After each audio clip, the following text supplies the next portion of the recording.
მოგესალმებით მეგობრებო, დღეს მე მინდა გაგაცნოთ აზარტული მომგებიანი თამაშობების 2024 წლის წლიური ბრუნვა. 2024 წელს სათამაშო ბიზნესის წლიური ბრუნვა გახლდათ არც მეტი, არც ნაკლები 76 მილიარდი ლარი. არ მოგესმათ, ნამდვილად 76 მილიარდი ლარია.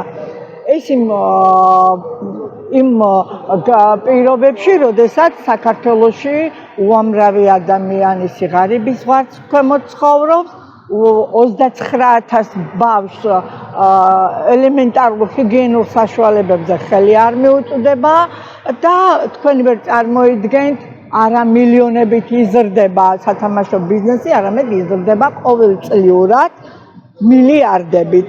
აი მე მინდა რომ უფრო დაწვრილებით დეტალებში გითხრათ. 2019 წელს გახდათ 25,9 მილიარდი ლარი, 2020 წელს გახდათ 32 მილიარდი ლარი, 2021 წელს გახდათ 48,8 მილიარდი ლარი, 2022 წელს 52,2 მილიარდი ლარი.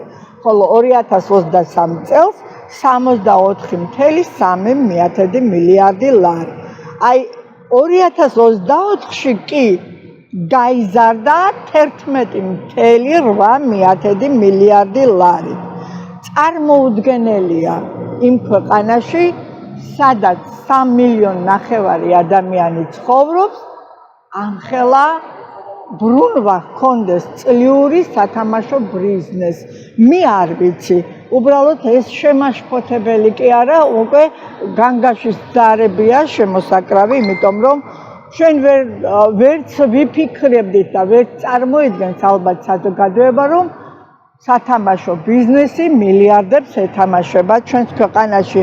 იმ დროს, როდესაც საკანონმდებლო ბაზით უზარმაზარი წნეხი აქვს სათამაშო ბიზნესს. იბეგრება როგორც მოგების გადასახადი, იბეგრება მოგებული თანხის გატანის საკომისიო, იბეგრება ლიცენზიებზე მოსაპოვებელი თანხი საკმაოდ სერიოზულად და აი ამ ყველაფრის ფონზე აი ასე კონკრეტულად გაწდეთ 2024 წელს დაფიქსირდეს 76 მილიარდი 76,1 მილიარდი ლარი.